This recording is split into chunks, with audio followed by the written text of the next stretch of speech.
มื้อใดเวลามือวันศุกร์สิมาแล้วอ่ะตื่นเต้นอยู่บ่โดยวันศุกร์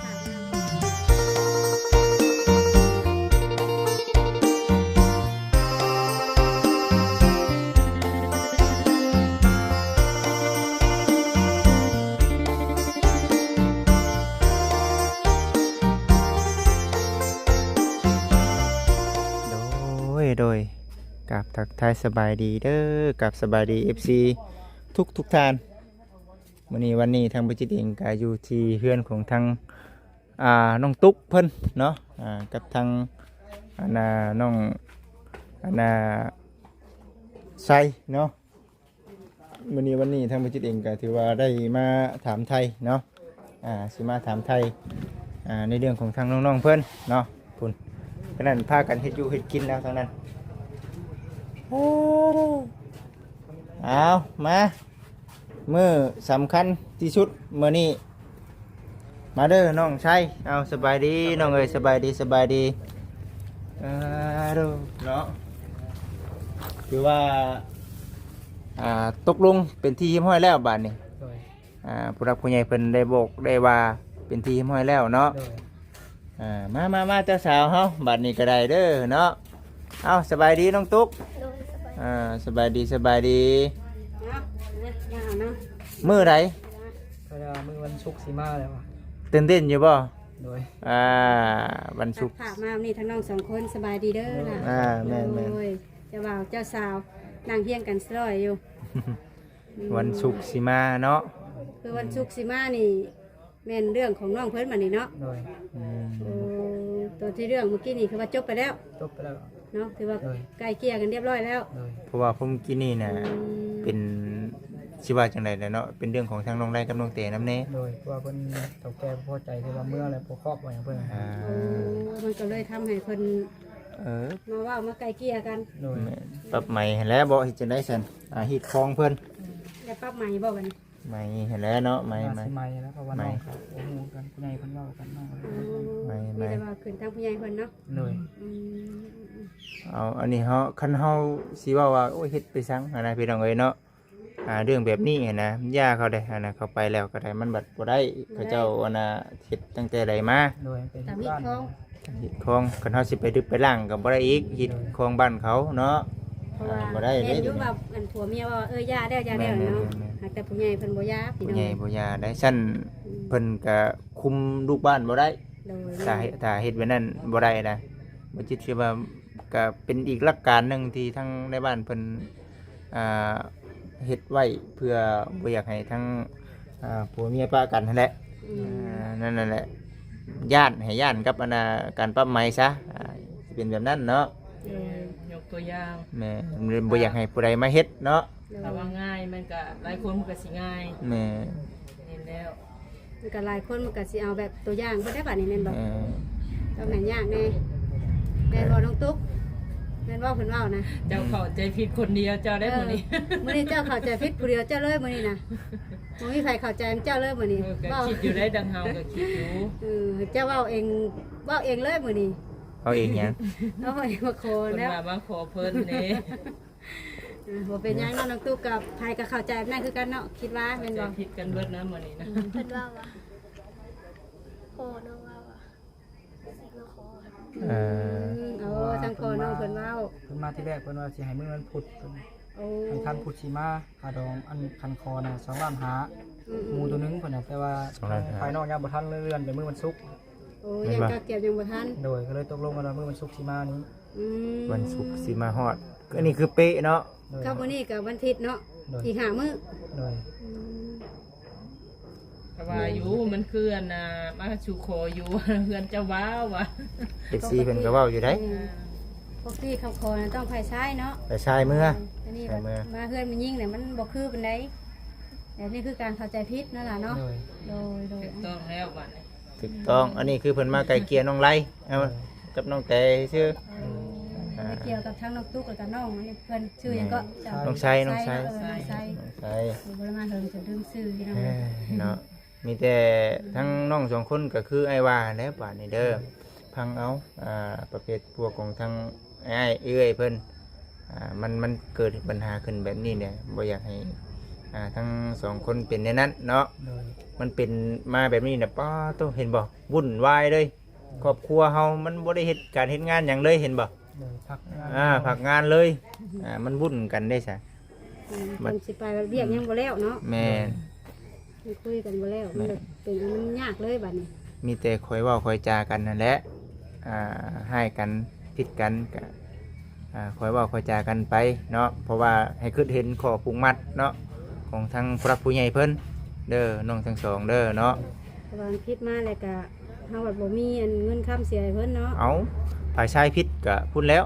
เสียให้ในบ้านฝ่ายหญิงผิดก็เสียให้ในบ้านเนาะ เพราะว่ามีหมูอีกตัวหนึง มีหมู่อีกเด้แม่นบ่ โอ้ หมู่ตัวหนึง แม่นอันนี้คือ กับเงิน ในบ้านเพิ่นแม่นในบ้านเพิ่นก็เด็ดขาดกับเฮาคือกัน โดย คันว่าเฮาเฮ็ดได้เพิ่นก็เฮาก็บ่ได้เสียหยังให้เพิ่นนะ ต้องมาอยู่ร่วมกันได้เนาะ แม่น แต่ผิดให้เด็กน้อยนี่ก็ให้อภัยกันเท่านั้นล่ะ แม่ โดย เพราะว่าแต่ดีน้ำป่าเขาก็ยังครบนะคือเบิ่งตัวนั้นหลายๆนับภาษาสั่งเขาใหญ่มากได้เห็นกันนะ อืม อืมแต่น้องเขาก็ยังพิดให้กันแม่นบอก น้องตุ๊กรับบาทนี่ได้เนาะเพิ่นพอมามื้อนี้เพิ่นว่าได้ได อืมเราเว่าอยู่ฟังบ่อยฟังแน่เป็นได้คุยกับพ่อนะ เคยมาคุยกัน เคยไปคุยกับเจ้า เพิ่นคุยบ่ เพิ่นเราเรียกตัวให้คันคอแล้วเพิ่นก็พากันเมื่อเลย เมื่อบ่ โอ้ บ่รอน้องตุ๊กเลยบ่ฮะ บ่ เอาแล้ว น้องตุ๊กเลย เพิ่นเล่าเรื่องคันคอแล้วเพิ่นก็พากันออกเมื่อเลย โอ้ น้องตุ๊กก็บ่ได้ไปหาว่าน้องพ่อเลยเอา ตกลงพ่อกับลูกได้คุยบ่ได้คุยกันเลย เพราะว่าตอนเพิ่นเมื่อก็ตุกเพิ่นยังเฮ็ดกินอยู่ แม่นบ่ โอ้ เพิ่นก็เมื่อเลยนะเพิ่นก็บ่ได้บอกไอ้ก้าวผู้ใด อาจสิคิดหลายเนาะอาจสิคิดหลาย เพิ่นคือเรื่องนี่แหละน้องเตแน่กับน้องตุ๊กแน่เนาะมันมีหลายความคิด แต่ตอนเพิ่นเมื่อน้องก็ยังบ่ได้ฮู้นะจนมีคนมาบอกว่าเพิ่นเมื่อแล้วจังนี้ อืมย่อเข้าพ่ออยู่บ่ล่ะ เนาะข่าวจะน้ำจะพอกินอยู่บ่ บ่ได้ย่อ อ่า เพิ่นว่าเพิ่นกินมาแต่บ้านมัน โอ้ กินยัง เพิ่นก็มา แม่นก็สิว่านี่กินยังบ่ลงย้อนแบบว่ามันเกิดเรื่องราวสองซ้อนนะ สองส่วนถ้าหากว่าว่าบ่ช่างได้เทื่อๆที่คือเฮาเป็นผู้ว่าผู้สาวใหม่เนาะภายว่าผู้สาวใหม่นี่อาจสิแบบว่าบ่ค่อยจาตะลงมากินข้าวก่อนดองจังเมื่อแบบนั้น อันนี้มันเป็นแบบว่ามันแบบมันมีแผลในใจแล้วว่าฉัน แม่ เนาะมันแบบ มีแผลในใจ กินหยังกับบ่ลงอืม มันปัญหาแล้วนะเด้อ ต้มเป็ดต้มไก่มาตั้งอยู่หน้ากับหวยแต่แนมเนี่ย มีแต่สุเจ้าสองคนนั่นแล้วเท่านั้นแล้วมีแต่ เบิ่งเอากัน เบิ่งเอากันเนาะ นี่หยังก็ให้ไผกันเด้อให้เด้อน้องตุ๊กเด้ออืมเจ้าเป็นผู้เป็นเมียเนาะมีหยังก็แนวเฮ็ดได้ก็เฮ็ดเอาเฮ็ดได้จ้ะก็เบิ่งครอบครัวแหละเจ้าบ่มีข่อยก็บ่มีเด้ต่างคนต่างเพิ่งพากันเนาะ มันแม่นอยู่แล้วบัดนี้น้องตุ๊กบ่ได้บัดนี้อยู่ตัวอาศัยอยู่นำมันผัวบัดนี้ผู้เดียวแก้มหมู่ได้บัดนี้ได้เนาะ อยู่น้ำผัวบ่ตอนนี้หรือว่าเดี๋ยวเลย อยู่น้อง ก็อยู่น้ำทางไส้ไปได้อเนาะ ๆโดย อยู่นำทางไส อยู่คนเดียวแล้วบ้านนี้ติมี เดียว หยัง แก้ม ก็ หมู่ ปรึกษาทั้งพวยแล้วบัดนี้เสร็จแบบใดกะ สิได้สิมีเนาะ แม่น งั้นคุยกัน แต่สมมติว่าขออย่างแบบสิพากันคืออันวางแผนว่าสิเฮ็ดหยังต่ออันนั้นน่ะอนาคตข้างหน้าเอา ก็ว่าสิหาเก็บเงินซื้อรถซื้อหยังแล้วรับแรกก็รับสองก็เป็นสิสร้างเพื่อนเป็นของตัวเองนะ โอ้ ตัวนี้เนี่ยเอาน้องอยู่เฮือนของน้องเตน้องได้เดี๋ยวนี้มีคุ้มคิดในใดไอ้ขอถาม ก็บ่ฮู้คือกันเพราะว่าเพื่อนแบบเป็นเพื่อนเพิ่นน่ะนะ ฮู้อยู่แล้วเนาะ โดย แม่นอยู่ว่ามันเป็นแบบว่าต่อไปทั้งน้องๆต้องได้อยู่แต่ว่ามันบ่คักในใจเนาะแม่นบ่ มันก็บ่คือของเขาเองนะเพราะว่าฮู้อยู่แล้วว่าเป็นเพื่อนของทางอ้ายเพิ่นน่ะนะ โอ้ แต่ว่าสิอยู่ตลอดไปก็บ่ได้เนาะ โดยว่าสิเก็บเงินเฮ็ดเรียกง่ายๆจังว่าสิสร้างเพื่อนเป็นของตัวเองนะ อืม พยายามหาเงินหาหยังได้เนาะ โดย แม่นอยู่ได้เนาะ นี่นะเคลียร์เรื่องคาดองก่อนแม่นบ่ กันคอกันเอาเพิ่น ขอเรียบร้อยก่อน ขอเรียบร้อยให้ทั้งว่าง่ายๆก็ขอเรียบร้อยให้ทั้งในบ้านหรือว่าอีกอย่างเพิ่นหาผู้ก่อน โดย เนาะเพราะว่าน้องเพิ่นมาขึ้นอยู่กับพี่ โดย ก็ต้องให้เพิ่นหาผู้นํ บัดที่นี่ก็คือสินั่นอยู่ดอกบัดนี้คันว่าในเรื่องของทางน้องตุ๊กนี่เพราะว่าเฮาเฮ็ดตามหลักการมันเด้ แม่นตามพี่ตามครอบ แม่น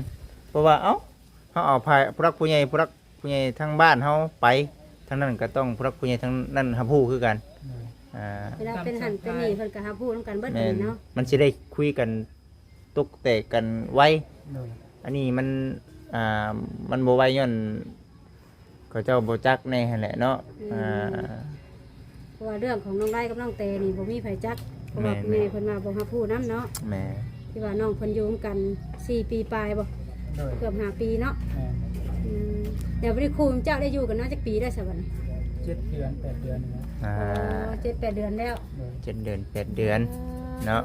ถือว่าอยู่กัน ไปมากันตอนไหนล่ะนี่ แล้วขึ้นไปเฮ็ดเวียกงานซอยเพิ่นอาหารแล้วกับคนมันตะกี้เห็น เพิ่นไปกดมันนี่บ่เพิ่นน้องไร่เพิ่นบ่ เลย ตะกี้เจ้าบ่ได้เห็นบ่น้องตุ๊กนี่ บ่แล้วเพิ่นมาเฮ็ดอาหารเพิ่นก็เลยเห็นกัน โอ้ ฮะเขินแน่ เจ้าย่างเพิ่นก็ลงมานี่ดุอันนะ เออ เพิ่นลงมานี่ตลอดก็เลยเห็นก็เลย มักบนใดส่วนของน้องตุ๊กมักบนใดเอานิสัยหรือหน้าตาหรือรอยยิ้มเอา มักนิสัยแล้ว มักนิสัยแล้ว เลย นี่ใช้แล้วเป็นยังไงบัด นิสัยเราเป็นแบบใด เป็นคนแบบอารมณ์ดีนะอยู่นำมีความสุข เออ ดีใจโอ้น้องตุ๊กได้สามักมองใดส่วนของไอ้ไส้เพิ่นหืมเอาซองซะก่อน เจ้าเมืองหนาบ่ เอาบ่อยู่ลองเบิ่งอยู่ตอบอยู่มักมองใดของไอ้ไส้เพิ่นเนาะ คือกัน คือกั นิ น สัยบ่โอ้มักนิสัย ตกลงไผจีบไผก่อนอ่ะนี่ น้องจีบก่อน โอ้ โอ้ยน้องไส้จีบน้องตุ๊กก่อนเอาพี่น้องนี่เนาะบ่เป็นหยังเนาะก็ดีใจนำ เป็นคิงเนาะ โดยอาจจะเป็นเนื้อคู่เพิ่นนั่นแหละเนาะเอากันเนื้อคู่กันมา เราเนาะ เป็นเนื้อคู่กับบ่แค้วกันหรอกเพิ่นว่าอยู่กันตลอดเด้อ เลย หักกันแพงกันหั่นแหละเนาะจะได้ซั่น แทนกันแหละ คิดถึงอภัยกันเนาะ โดย เออ เขาว่าอยากให้กันที่สุดก็ให้เจ้าคิดตอนที่เจ้ามักฮักกันใหม่ๆเด้อล่ะเด้อ เลยเลย ตอนที่เฮามักฮักกันใหม่ๆโอ้ยเกลือเค็มสำไรก็หวานเบิด ชาเจ้าของรกเนาะ ซาจะบ่เอาให้น้องเพิ่นเครียดพี่น้องเว้าดีท่ากันแน่เด้อพี่น้องเด้อเนาะเว้าแต่เรื่องเครียดนี่มันกุ้มใจเนาะทรายเนาะ เลย มีแต่ว่า นี่ แม่ แม่ดึงดึงอ้ายก็จบกันเด้เร็วเลยสุเจ้าวัน ยายเพันดอกกันนะเห็นได้จ้ะ เรื่องแพงวันน่ะเนาะ มันโมวิดอยู่แล้ว มีแต่เรื่องของทั้งอ้ายเพิ่นวิทย์ไปกับชูเจ้ากับพยายามเนาะอย่าให้เป็นคือทั้งอ้าย เด้อ แพงกันแหละเนาะ แพงกัน มีหยังกระทำกันปรึกษากันหั่นแหละ มีหยังก็ปรึกษากัน นี่แต่ว่าเรื่องไหวเรื่องคอเป็นมื้อวันศุกร์ตอนเช้าอันนี้เนาะ เลย คือทั้งนี้เมื่อน่ะสิขี่รถยังเมื่อบัดนี้ แต่ยังบ่ฮู้กันน่าสิเป็นสพเพิ่นน่ะสิ หาเนาะหา หารถหาอย่างนี้ จ้างเอาแน่ จ้ เนาะ เลย โอ้ จ้างไป แล้วเบิ่งวันศุกร์นี่กะบ่เกียมทันอยู่บ่เรื่องเงินเรื่องคำเขาเราสินสอด น่าสิทันอยู่ น่าสิทันอยู่เนาะ เพิ่นก็หาอยู่เด้เนาะ อืม แต่ว่าหลายกว่าหันนี่ก็ยังยันบ่ทันเด้ บ่ทันแล้ว หากแต่ว่าเงินนี่คือทั้งเงินที่สิไปไหวไปขอคือเงินที่น้องหาสะสมไว้บ่หรือว่าใด โดยถ้ามันบ่พอเลยก็จะได้เอาน้ำหัวหน้าเพิ่นก่อนเลย ๆโอ้บ่หัวหน้าบ่เฮ็ดงานเนาะ โดย เบิกก่อนซั่นจ้ะ เปิดก่อนก็น่าสิได้เฮ็ดเวียกใช้เพิ่นนะ เฮ็ดไปน้องเอ้ยเนาะเฮ็ดจังได๋จะเฮาเป็นภายชาย ใดก็ต้องหาเนาะเฮ็ดให้มันถูกต้องตามฮีตตามคล้องนั่นแหละ แม่ เขาเฮาสิไปรักไปเล่มเอากันคือนี่คือเว้านี่ก็คือเว่าแล้วมันเป็นมาแล้วมันยาก แม่นอยู่ บ่มีก็เฮาบ่มีเฮาก็เลื่อนไปหรือว่าขอเพิ่นเนาะใครกลัวเพิ่นบ่รับรู้แล้วแม่นบ่ แม่นอยู่ เนาะ เอาสู่เจ้าก็เบิ่งกันเด้อแย่งกันเด้อ สนอมีแต่ว่าคุยกันเด้อเจ้าเด้อ คุย เพราะว่าข่อยสิไปจบคลิปไปได้ข่อยได้ เพราะว่ามันหลายนาทีแล้ว FC เพิ่นก็บ่เบิ่งชุดดอกว่าแล้วก็เนาะเพิ่นเบิ่ เนาะ งฮู้เรื่องฮู้ราวแล้วก็คือสิจบประมาณนี้แหละพี่น้ ฮู้ อง แล้วบัดนี้เด้อพี่น้องเด้อบัดนี้ตกลงกันเป็นที่เรียบร้อยแล้วเนาะน้องเนาะมื้อวันศุกร์เฮาพ้อกันไม่พี่น้องเอ้ยเนาะ อยู่เฮือนน้องตุ๊กบัดนี้ น้อ เนาะ งตุ๊กพุ่นแล้วบัดนี้ อืม คุณทั้งเจ้าย่าเพิ่นเฮ็ดจังซั่นน้องตุ๊กกันนะ กินเห็ดอยู่บ่ แม่ย่าเฮ็ดกินบ่ แม่ย่าเฮ็ดให้กินแล้วนะเนาะ เฮ็ดกินเฮ็ดอยู่ซอยแม่ย่าใส่ละ พุ่นน่ะเดี๋ยวสิไปเบิ่งแม่ย่าก่อนเนาะยังบ่ทันจบง่ายดอกบ่จิตน่ะเนาะเพราะว่าท้องห้องจอกอยู่เนาะสิไปโชว์สีมือกินสีมือน้ำเพิ่นได้นี่จังหน่อยนี่เนาะ กินสีมือหรือว่ากินต้มไก่ กินต้มไก่ก็ได้เนาะ เดี๋ยวตุ๊ก พี่น้องเอ้ยเนาะเบิ่งก่อนอันนี้มันเป็นหยังจ้ะนี่ตูบบ่โอ้ตูบน้องนอนเฮ็ดกินหยังแม่เอ้ยอ้อปลาเพื่อนไผเฮาได้นี่เนาะ ฮะ เพื่อนไผบ่นี่ เดินไฟอยู่แล้ว คือสิแม่น คือซีเมนเนาะ วานนี่แหละ เออ เบิ่งเอาเป็นไผระวัง เดือนไผ่เนาะ ระวังบ่จิตลมเลย โอ้ยเนาะ ไผแม่นี่ย่ำฝนไปทุกบ่ได้แหละส่งฝนน้ำหนึ่งเขา หนึ่งข้าวหนึ่งน้ำน้ำแน่เนาะกลัวปลา ครัวปลา เดี๋ยวอยู่นี่เพิ่นเอาปลามาให้เพิ่นฝากปลามาเที่ยวทั้งบ้านเลยเที่ยว ก็ถือว่าจบไปแล้วบัดนี้เนาะ โดย อ่า จบแล้ มื้อ วบ้านนี้ สิบ่ขึ้นจังไรบัดนี้ บ่ ฮอดมือฮอดยามน่ะก็คือไปเนาะ แม่น ตามมือตามเพิ่นนัดน่ะคือไป แม่น นั่นแหละจังหวะ ตามมือแล้วก็คือไป อืม แต่ว่าอย่าให้มันแล้วมันทั่วเนาะมันได้เกลี้ยงทั้งสองกำสองพาย แม่ มันงามทั้งพูนทั้งพี่ งามเลยบัดนี้ ที่เพิ่นที่โต อย่าให้เพิ่นบ่เฮาอย่าให้เฮาบ่เพิ่นเนาะ แม่น มันจังบ่มีแนวเว้าใส่กันเนาะ พังไป แม่ ทานมากก็เป็นหยังบ่แม่นว่าไปบ่ฮับบ่ห้อง สมมุติว่างัวกินก้าบ่จิตนี่ งัวแม่ไปกินก้าบ่จิตบ่มาหาแม่สิรู้บ่ เนาะแม่นอยู่ แม่นบ่ เนาะโหเจ้ากินกล้าผูกในได้เด้อสิว่านี่ๆนะ แม่นหรือว่าผูกหรือว่ามีปัญหาว่าพอใช้พอแทนบ่ก็เฮ็ดได้มันหลุดตีนหลุดมือข่อยก็คอเจ้าแม่นละว่าเฮ็ดได้มันไปแล้วมันกินแล้วขอโทษขออภัยแล้วเฮ้ยสิให้ข่อยใช้ข่อยแทนบ่เฮาก็มีแนวเว้าแล้วว่ะอันนี้ผู้ใหญ่บ่ได้มาฮอดแม่จักเทื่อนี่ให้แม่รับแบบใด อ๋อ แม่มันเป็นภายชายได แม่นอยู่แม่นอยู่ แน่อันหนึงอันสองเนาะมันแล้วไปแล้วถ้าว่าเจ้าคัดของมองใจเรื่องนี้เป็นหยังคือมาอยู่ถึงป่านนี้ จักปีผ่านมา ถ้าหากว่ายังขัดของคาใจในเรื่องการไว้กันขอนี้ แต่คั เนาะ ดของมาเรื่องบ่แต่งบ่แปลงเป็นหยังจังมา หรือเบื้องมาที่เบื้องต้นเจ้าเป็นหยังจังมาข่อยยังบ่ได้แต่งเจ้านี่นะแล้วไผไปเอาห้องขอเจ้ามา ไปห้องขอเนาะ แม่นสมมุติว่าจังซั่นน่ะคันอยากเว้าอยากซนแม่นี่บ่ได้คิดอย่างนั้นแม่คิดว่าลูก ว่าโอ้ยอยากมาก็แม่ก็ว่ามาก็มาลูกเอ้ยหาด ลูกหักนะหักไปเนาะ แม่นแม่บ่ได้คิดแนวอื่นบ่คันแม่สิว่าคนอื่นเข้าใจว่าแม่นี่เป็นหยังไผชายคือบ่ไปหาไผยิงมันบ่แม่น บ่แม่นบ่ บ่แม่นแล้วผู้ใหญ่บ่ได้มาหา ต้อง คือ ให้ งัวกินก้านี่แม่บ่เว้านี่งัวกินก้าไปกินก้าหมู่เขาบ่มาบอกแม่เด้ คือแบบทั้งพ่อจอยกับมาพรมกินเนี่ยถูกต้อง ให้มา ถูกต้อง มาไกลเกลี่ยกันเนาะ แม่นถูกต้องแบบนั้นยังบ่ได้เฮ็ดเด้อเท่าถูกต้องแบบนั้นน่ะ บ่เป็นหยังดอกมีแต่เพิ่นแหละ มีแต่ว่าแล้ว เวียก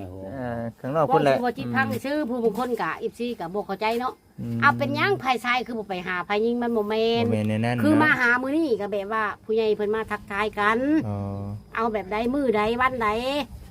ทั้งพี่พร้อมรับบ่นะบ่แม่นอื่นดอกบ่จิต บางทีก็คือเพิ่นว่าได้โอ้ยว่าซั่นเนาะไผยิงมาเว้าโอ้ยงัวเจ้าหมุนกล้าข่อยได้เนาะไปว่ากันเด้อ เขาชวนแล้วเดี๋ยวนี้ให้ได้ไปเบิ้งมันกินของข่อยมันหน่อย ได้ ได้ เนาะ แม่ ก็เลยต้อง ก็เลยบอกกัน มันก็สิเป็นแบบเดียวกัน แม่แบบเดียวนั่นแหละแบบนั้นแหละ แต่เฮาว่ารับผิดชอบเด้อเฮาก็รับ อ้าวฮับแล้วนอนหมู่ห้องเลยเขาก็ต้องฮับหมู่ห้อง แม่น มันเป็นอะไร เอาเรื่องของน้องตุ๊กเด้อพี่น้องเด้อเนาะไผก็สิคือกันเบิดทุกคนนั่นแหละแต่ว่าบ่คิดว่าเรื่องของน้องตุ๊กนี่สิใครเนาะสิใครกว่าของทั้งน้องได้กับน้องเต๋ทางนู่น ใครอยู่ดอกเนาะเพราะว่าผู้รักผู้ใหญ่เด้เพิ่นมาไกลเกลี่ยกันเด้มา เรื่องว่าบ่ใกล้เกลี่ยก็คือแม่เว้าหั่นแหละ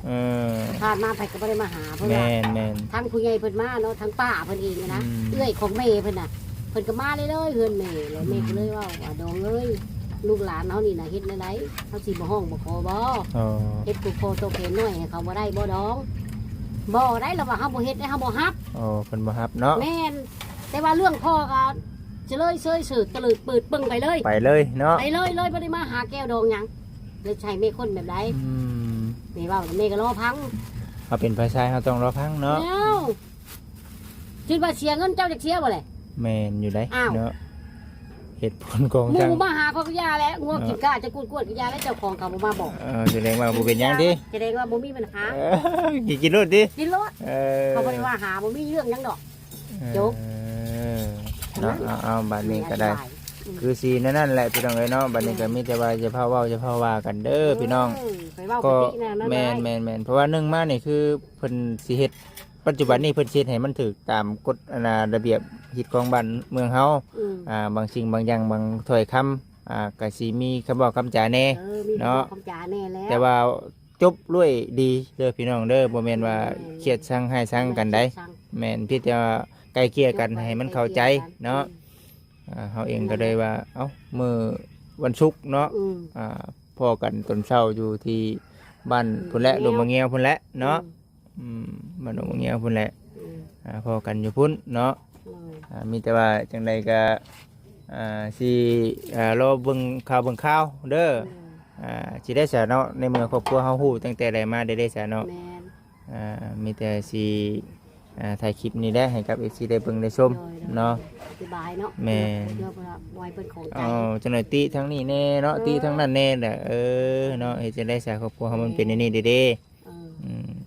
ไปฉันเฮาสิได้พากันออกไปเวียกข้างนอกก่อนโดยสิไปดูกินข้าวกินน้ำแล้ว บ่ เนาะ เป็นหยัง แม่ก็ยังบ่ได้กินข้าวอยู่ เอ้ยเนาะ ดีใจเด้ ดีใจมันบ่มีหยังเลยเนาะมันแบบว่าเฮาปัญหาที่เฮาของเข้าใจคือมันจบกันในมื้อนี้เฮาคุยกันเรียบร้อยแล้วจบกันแล้วก็คือว่าสบายใจบาด แม่นบัด สิ นี้ ได้เฮ็ดกินข้าวแล้วบาด ได้ไปสาวอยู่ดีแม่งโอเคสบายดีไปน้องตุ๊กเอาอยู่ดีแม่งเด้อสบายดีไปเด้อเอาอยู่ดีแม่งน้องเอ้ยเอาคือสิประมาณนี้แหละทางบัญชีเองก็คือสิได้ขอตัวจบคลิปก่อนสิได้ไปเวียกไปงานเด้อพ่อแม่พี่น้องเด้อเนาะเรื่องราวก็สิเป็นนี่แหละเนาะกำลังเฮ็ดอยู่เฮ็ดกินไปเพิ่นสิได้พาลูกชายไปขอลูกขอเมียให้กับทั้งลูกชายเดี๋ยวได้พี่น้องเอ้ยมือบรรชุกเฮาพ่อกันใหม่เด้อพี่น้องเด้อเนาะสิเป็นจังใดคาดองก็สิประมาณเท่าใดก็เฮายังบ่ทันได้บอกได้ว่าไปพบไปพ่อกันอยู่พุ่นซะเนาะไปพี่น้องเอ้ยอยู่ดีมีแห้งสบายดีพี่น้องเอ้ย